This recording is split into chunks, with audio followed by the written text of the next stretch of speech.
And we're back. Hey, welcome to another exciting edition of Faulkner Fixes All. We have been contacted by a subscriber, and we kind of made this deal. And this bike is getting shipped to somewhere up north. I won't give you the specific details because that's not how we roll around here. Keep people all top secret. Anyway, I'm going to show you guys how to pack a bicycle. I've packed many bicycles. This is probably I've probably packed over 200 bikes, and I will probably pack more. Only a few of those have arrived damaged, and if you follow these careful instructions, there's a really good chance the bike you ship will arrive undamaged. Now, what do racers do? They have these special plastic suitcases that are like 12 inches wide that buckle up, and it's a special plastic coated case that folds up and holds everything, and even the helmet. And yeah, obviously those don't arrive damaged ever. If they do, then we really got a problem. But that also, anything over 8 wide and 52 inches long and 28 high, those are the big numbers to remember. You kind of pay a little more. And there's been plenty of times I've cut bike boxes down to make it 8 wide. Usually you gotta cut the bike box down 8 wide. But in this case, I can get it in a small enough box. I'm gonna send it in a 9 wide box and just kind of absorb the $10 or something. It's no big deal. Since it's a 49 by 27 box by 9, it works out okay, and the box will be structurally sound if you don't cut it up. But I'll show you what I'm talking about. You get a 10-inch box, or even a 12-inch box, like this one. And if you try to ship this, you're going to be really disappointed when you see how much FedEx or UPS wants. That's 12 wide. And, what is it, 30 tall? You're going to be disappointed, like $300 or $400 disappointed. Oh, it's 30 high. It's within the, anything under 30, really. 30 by 51 by 8. Those are the numbers to remember. Now, what we have here is a 47 by 49 by 27 by 9-inch box.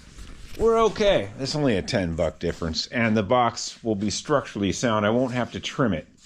Like a box like this, that's longer, taller, you got to trim it to 8. You got to take it all apart. You got to bust all these staples out. You got to trim an inch off of that, tape it back together. It's a lot of tape. It's a lot of wasting tape, but you got to make it 8 wide. You just have to, or you're going to be paying some big money. Unless you're a racer and you have one of those plastic cases, fine, whatever.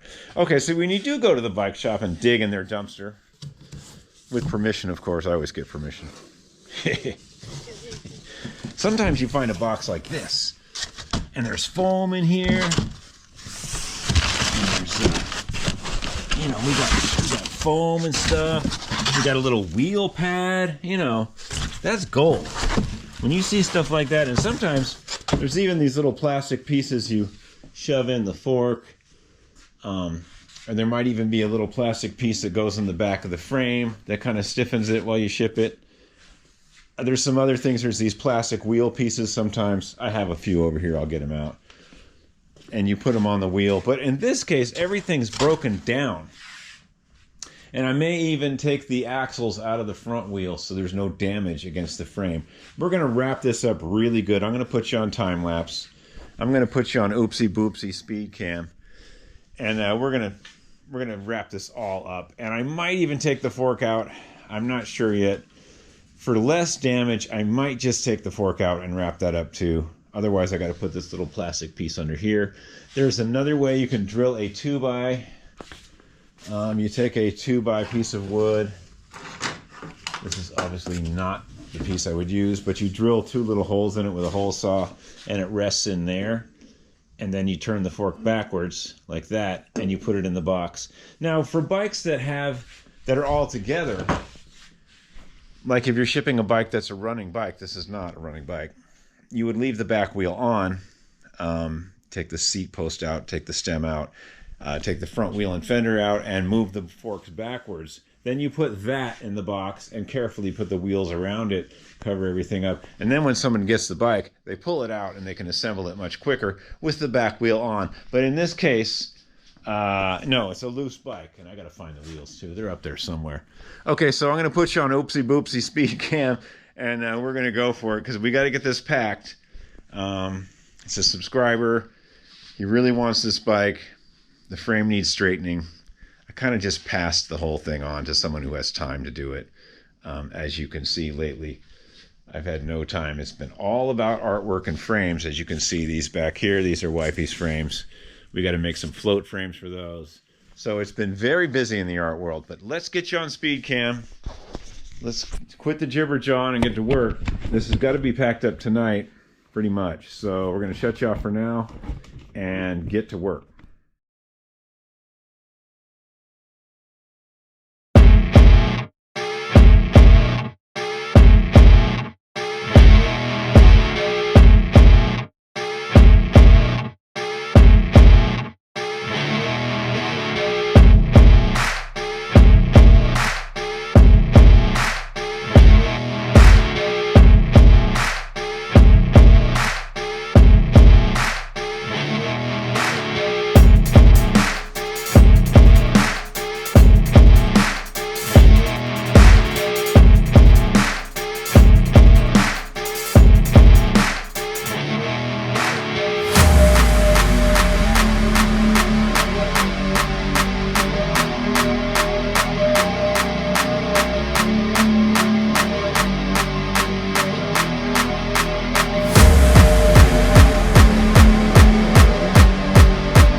Okay, if you watch the time lapse, you know, we were cruising along pretty good. Everything's kind of put in its little packages, which is good. Keep it from slapping around inside the box. The frame is just about ready. We are going to put one more piece on here. I kind of ran out of packing tape, but I got another roll in the house. got some of this left. I should be able to complete the frame to stuff it in. And I had to take the forks off. It's just, everything's got to fit in this box for sure. And I didn't want to compromise this box by cutting it to 8 inches. It's going to be the full 9. Yeah, it's like 12 bucks more. I don't care. As long as this guy gets the bike safely. So when you're doing this, try to put things in little individual packages. I did notice the right pedal's good. The left pedal has a really bad bent spindle. So that's good to know. Not good to know for me, but good to know for somebody else. Yeah, let's pop it in the box. Probably put you back on time lapse for that. Let me go get that other packing tape. Give me a second. It'll be 1 second for you, probably 10 minutes for me while I go and find the other tape. Okay, give me a sec. Okay, yeah, we're just gonna stuff this in here. I think that might be it tonight. Yeah, I'm getting kind of tired. It is a Sunday night. What I did notice was this front, these are the Sports Tourers rims. Spokes look pretty rusty.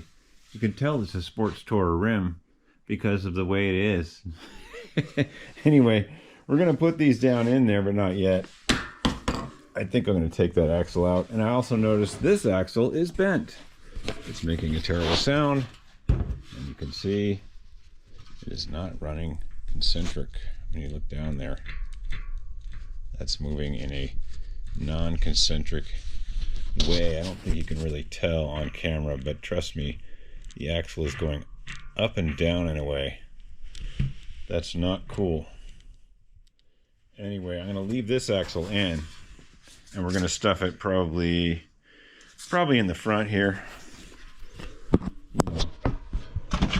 This is not the final. This is just me saying this is what's going to happen because I'm too tired tonight. Anyway, we'll stuff that in there with lots of packing. We'll put all these little doodads in there. We'll pack these up. And I think we're going to take this back axle out. It's really stiff. Oh, and the retaining nut's loose anyway. But it's really stiff. Oh, man. That is some stiff grease. So, obviously, the person getting this bike is going to have to repack it. So I'm going to take that axle out, put it in a bag. That way I can set this down in there, and it won't chip up the frame. And then I'll put all these things in there, and the bars will be last, probably right in here, right in that area. It should be pretty good. I don't think I'm going to give you guys a final of what it looks like. You get an idea what's happening here. The fork's out. Frame's all wrapped up. I'm going to stuff all that stuff down in there. Probably going to use one of these round wheel covers that came in a bike box to protect probably the back wheel. You know, we'll put it on there once the axle's out. You get the idea. It should work out pretty good. There was some previous damage that I didn't think was there that I found. The pedal is bent and the front axle is bent. And these spokes, you know, I think it's time to kind of, I think it needs a freshening. They're on the corroded side. This thing's been sitting a long time. I wouldn't run these, you know, if you're going to make the bike really nice again. The rims aren't that bad. There's no huge dings in them. A little mark there. Yeah, that might be a ding, actually. What's going on there? Oh, it's a weld. That's where it's welded together, yeah. Yeah, that's normal. That's just where it's welded together. Yeah, even Schwinn couldn't weld a rim together very well. Oh, these are Weinmann, I think, anyway. What are these? Weinmann, made in Belgium. Yeah, these are probably the original rims that came with it. And we know they are because they say they are. Okay, yeah, tomorrow I gotta take the axle out of that, put it in a bag, put these in a bag, shove everything in here. I think we're gonna do pretty good. When you do get boxes from a bike shop in the dumpster or wherever you get them, the people assembling bikes just throw the extra stuff in here. They don't care. They're moving too quick. Sometimes you find cable ties. Sometimes you find little fork protectors. I know, you know, what's a cable tie? You know, like 4 cents. But, you know, sometimes you find a zip tie in there. And sometimes you find all the packing like this. And you know what? This is gold. This is like 5 or 6 bikes worth of packing. So don't just chuck it in the dumpster, you know, grab it and bring it home if you're shipping bikes. Anyway, that's about it. I can't really show you much more except shoving it all in and taping it up, and that's kind of boring. Anyway, thanks for tuning in, and yeah, this is one project I won't have to deal with. We can go on to other things, like what's underneath that blue tarp. You'll have to tune in next time at Faulkner Fixes All. You'll be up at night, not sleeping, wanting to know what's under there. Hey, thanks for tuning in. That's basically what you do when you want to ship a bike damage-free. I've shipped a lot, probably hundreds, and once in a while someone gets a back fender damaged, and it's because they're brutal at the shipping places. And then, you know, when you ship a bike with fenders, you try to keep the back wheel on it, and you put it in a bigger box like this one, and the back wheel's on it, and all you do is the forks turned backwards and the front wheel off and the front fender off, and you take the pedals off. So you try to get it in the box as complete as possible so the next person at the other end can just throw the components on, and the back wheel and, you know, cranks are all there and the chain's on there. Not this case. This guy's going to go through it anyway, and it's already apart. So yeah, good luck to you on this bike. And I did point out some more damage. Hey, it's something I didn't notice when I had it all in the stand and looking at the parts, but once I really got down to it, the spindle is bent on one pedal, and I think you're going to need a new front axle. I'll look around for one. I'll try to throw it in. I might throw in some cable housing too, some gray stuff, because you said you were low on parts. But I've got plenty of gray housing. I'll put a loop in there, maybe a few cables. We'll see how you do, man. Okay, peace out. Think good thoughts.